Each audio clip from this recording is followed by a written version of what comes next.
Après le beau-frère de Pippa Middleton, c'est au tour de son beau-père de défrayer la chronique, mais cette fois-ci, de la pire des façons. David Matthews, 74 ans, a été arrêté cette semaine et mis en examen par la police française pour viol sur mineur, en disant oui à James Matthews. Pippa Middleton semblait avoir mis la main sur l'un des meilleurs partis d'Angleterre.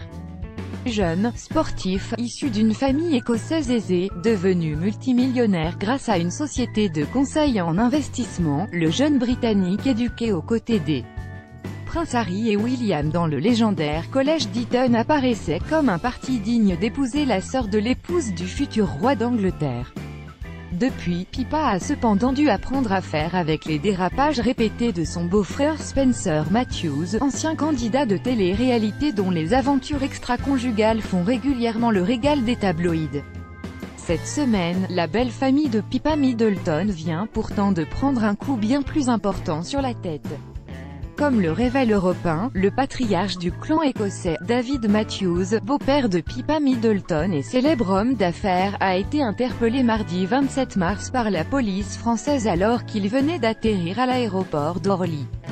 Immédiatement placé en garde à vue, l'aristocrate de 74 ans a été entendu par les enquêteurs durant 48 heures avant d'être finalement mis en examen pour viol sur une mineure par une personne ayant autorité sur la victime.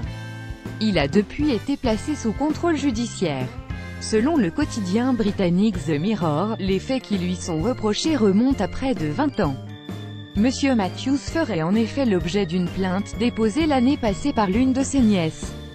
Les enquêteurs de la Brigade de protection des mineurs, BPM, de Paris souhaitent en apprendre davantage sur la période 1998 à 1999.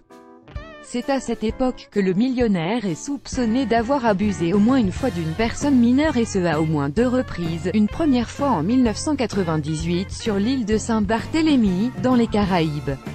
Une seconde fois, l'année suivante, à Paris. Pour l'instant, l'accusé nie catégoriquement les faits qui lui sont reprochés. Un juge d'instruction est à présent en charge de l'enquête. Crédit photo, Shutterstock,